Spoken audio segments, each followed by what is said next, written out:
So if you happen to watch Sunday's video report, I said that sometimes it doesn't pay to be the smartest kid in the class. And what I was referring to was this, that I thought the best money-making opportunity on Sunday's card was not necessarily game number 1 of the NBA playoffs. Oh yeah, I like game number 1. I gave you my side selection right here. And was I not right on the money with the Celtics? Was I not like 99.9% right there with pin-perfect analysis on why the Celtics would take care of business against the Cavaliers? You bet I was. But that's not where I thought the money was best to be made on Sunday. I thought the best bet was in baseball, and it was a winner. And I told my clients that's the way to go, and that's where my money went. And it was the Houston Astros, an easy run line win 6-1 over the Texas Rangers. But listen, it's not about being the smartest guy in the class. As I said yesterday, it's about making money. I think a lot of guys in this business, it's all about their ego. It's about being the smart guy. It's about being able to get out the next day, stand at the top of the mountaintop and scream, hey, I was a genius. I'm sorry, I would rather not be a genius. I'd rather be rich. I think you're the same way. I like money. You know, I don't have to have genius stamped across my forehead. I like money. You like money.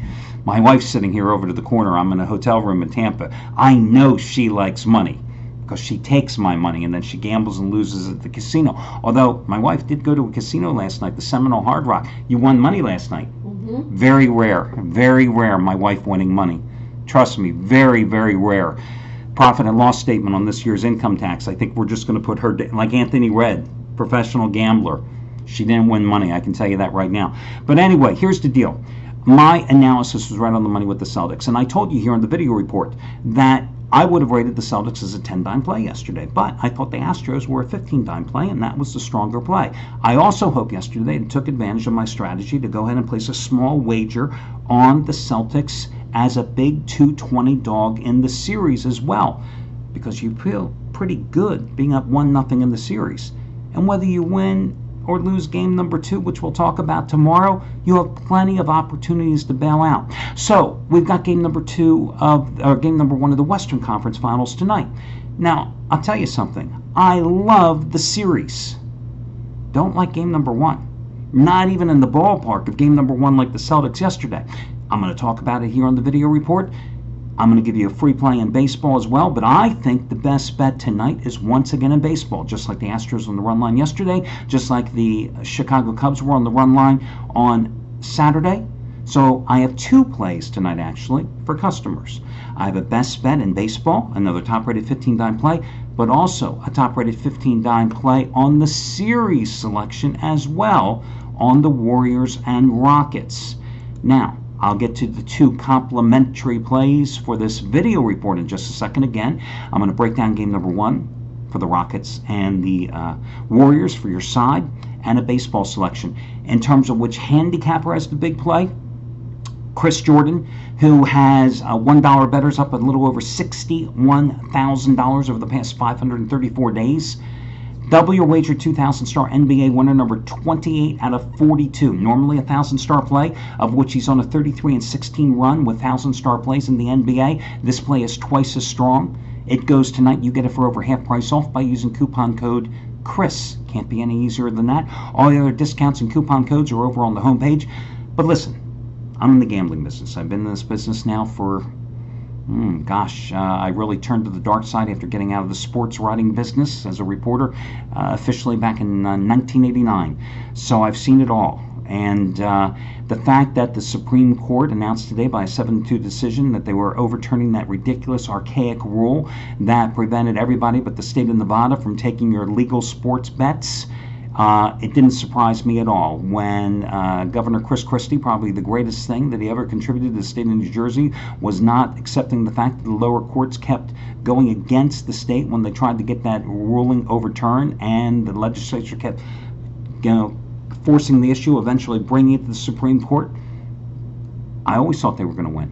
Never a doubt in my mind. If I could have bet on it, I would have bet everything I owned on the fact that the Supreme Court would realize that it was ridiculous, that the NCAA had absolutely no ground to stand on, that the NFL, for all their bluster, no ground to stand on, that Adam Silver and the NBA and the NHL, those leagues really were much more progressive in realizing that betting was here to stay.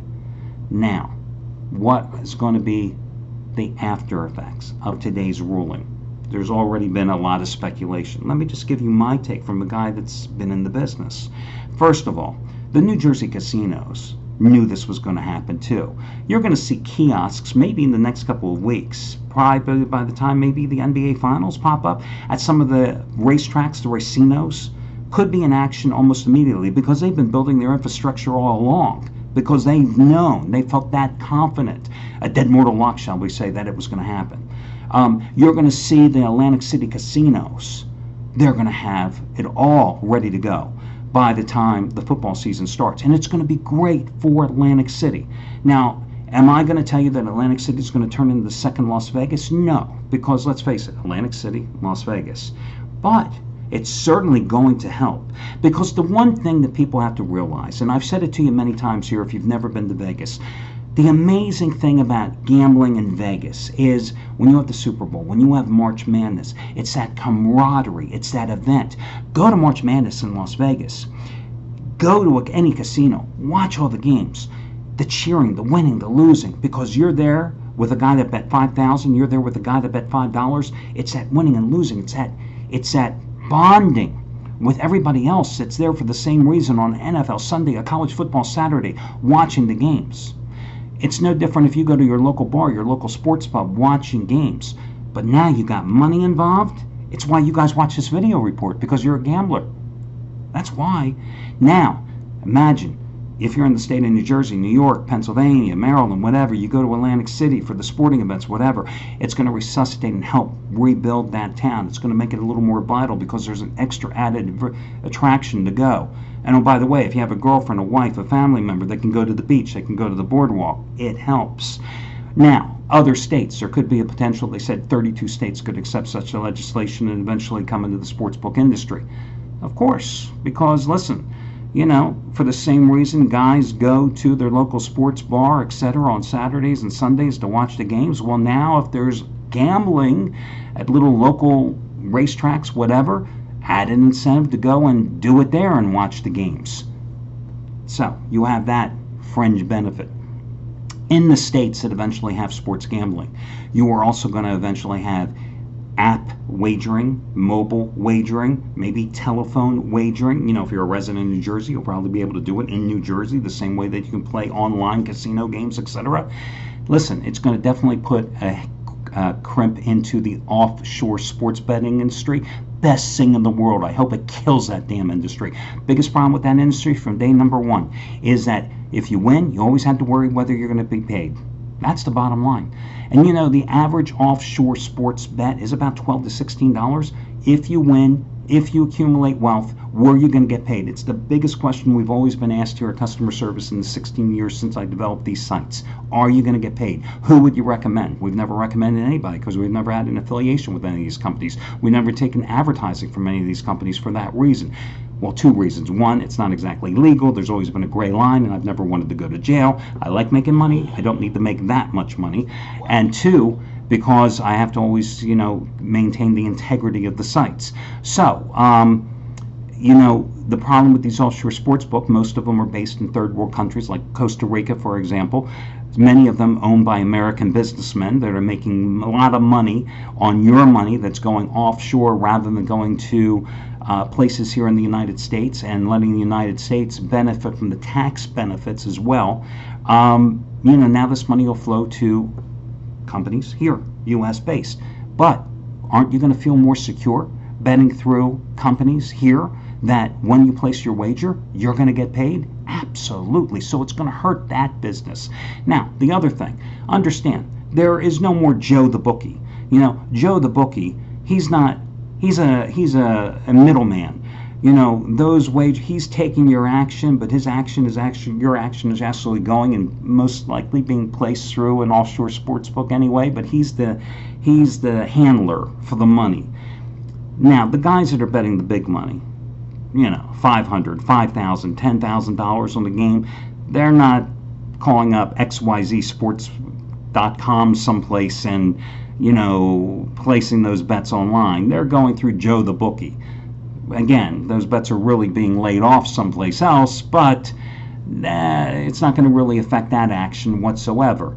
Would they maybe go into a sports book and do it? Yeah, could possibly. So then the final thing, how about those big fantasy groups? You know the two I'm talking about. They don't advertise on the site. I don't make any money from them, so I'm not making them any props either.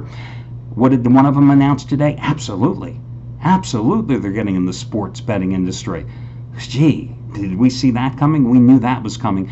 Just imagine. Listen, fantasy sports.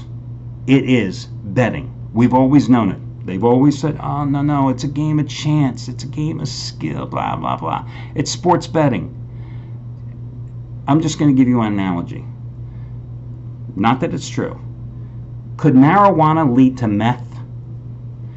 Does playing fantasy football lead to hardcore sports gambling? I don't know. Could it? Possibly. I don't know. Just imagine the databases of these companies that they have of kids, teenagers, young adults, millennials that start playing fantasy sports, and now they can just immediately hop over and start playing hardcore gambling.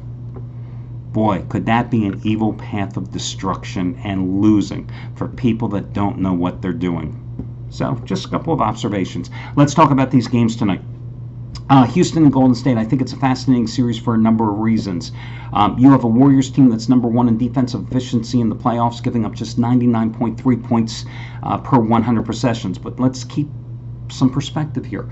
You had them playing a depleted Spurs team in round number one. You had them playing a very good offensive team in the Pelicans in series number two. So I think that number is a little bit skewed. You had a Rockets team that's number two in defensive efficiency so far in the postseason, playing the T-Wolves and the Jazz. Now the Jazz didn't have Ricky Rubio, but you had two teams that were pretty good, balanced teams offensively.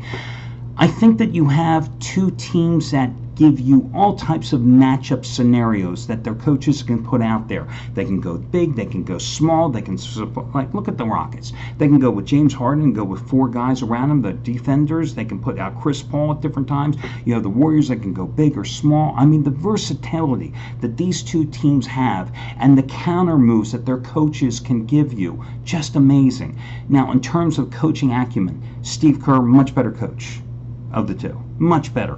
In terms of which team is the better defensive team, Warriors, much better defensive team. Although they were lackadaisical and lacked focus so many times this season, I don't think in this series they will have that problem. I think one of the X factors in this series is whether or not Eric Gordon rediscovers his shot. This guy was so good, so reliable during the regular season, averaging 18 points a game, 42.8% from the field, 35% from three-pointers. So far in the postseason, by my counts, he's had one good game against the Utah Jazz. I think it was game number 3 of the series. Otherwise, 12.9 points during the playoffs, 34.2% from the field, 31% three-pointers. He just has struggled repeatedly. James Harden, you can exploit him defensively, right?